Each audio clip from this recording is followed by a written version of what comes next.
Hi everyone, Melissa Ullman here with Creative Life Scrapbooking, and today I shared with you the instructions for how to create this on our website, but it got me thinking, when should I use foam squares and when should I use foam tape? And many of you know I am infatuated with anything foam. So I'm going to talk to you today about when is best to use the variety foam squares and the foam tape. So it is actually, comes in a roll like this. I'm just taking it out of the package so you guys can see what it's all like. And then the variety of foam squares, you get 2 sheets of a variety of sizes. So cost effective wise, you get more bang for your buck, if you will, using the foam tape. However, when you are putting on single pieces of stickers, etc., if you wanted to cut little snippets from your foam tape, you could, but there is definitely something to be said about foam squares. So I just wanted to show you here. Here is the layout that I had created using the Birthday Bonanza.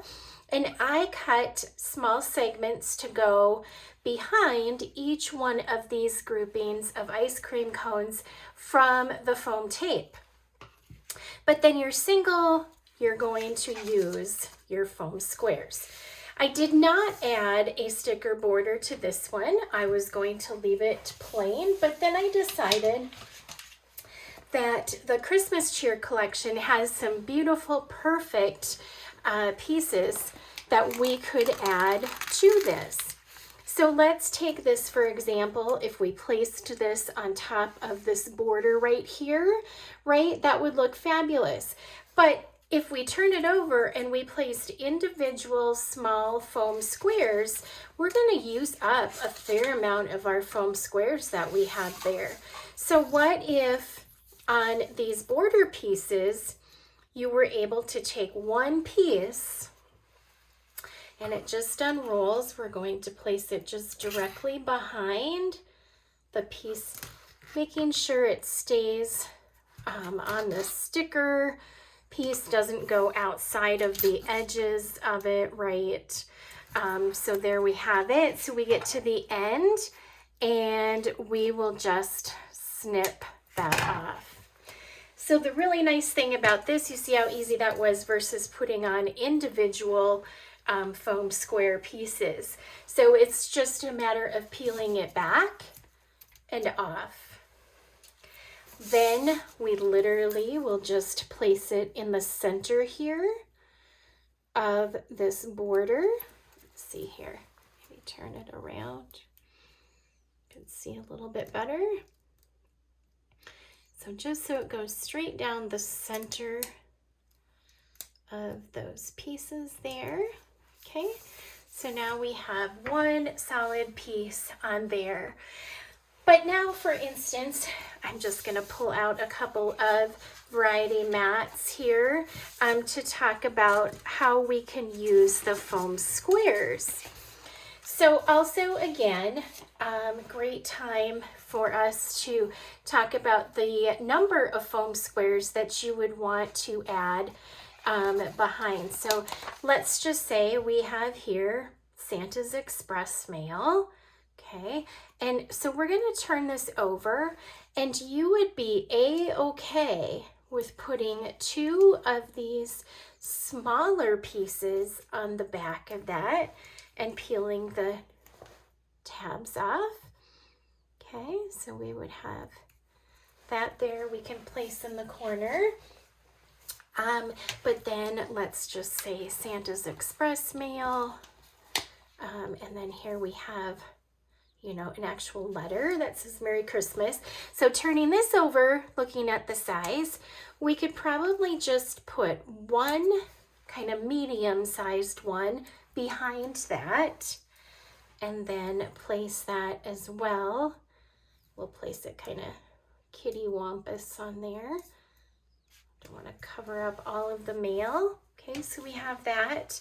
But then when we're clustering our pieces together, we usually want to put 3 pieces. So we have 2, and we also want to vary the depth. So we have 2 on foam squares.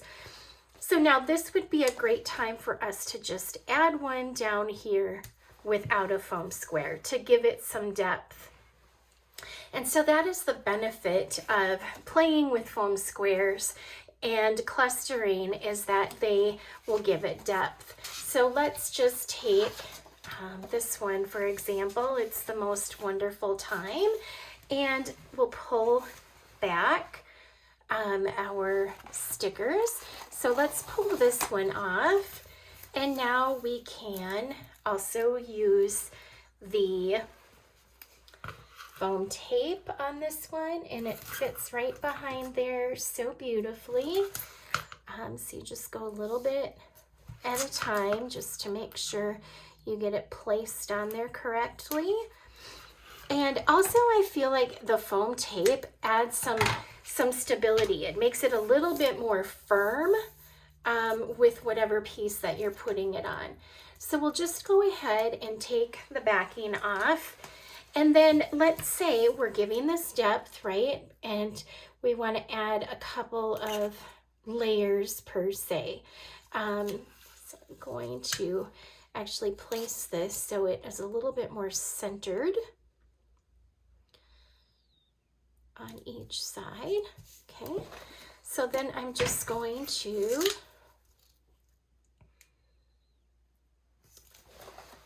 turn it over using my scissors to cut. Now I still have foam tape on the rest. So I'll go like so. And then I'm going to come back in here and do another row of like so. And then we'll just cut this off. Now I go ahead, and anytime I have any foam square parts or pieces or stickers that I don't use, I will add them here to my sheet of foam squares. So the next time I am creating something with this collection for the holidays, then I have this piece here that I can use. And you guys will notice, here's my sheet that I've kind of got in the works. I have those ready to be used or added to if I needed them to. So there I have just, you know, adding a little extra touch, but then also giving it that depth. So like I said, you just want to go ahead and, like this guy here, obviously we just want to put a very small foam square behind it. And I'm going to just line it up with those stars that are already kind of on that background, so it makes it look like that one's just popping up a little bit extra.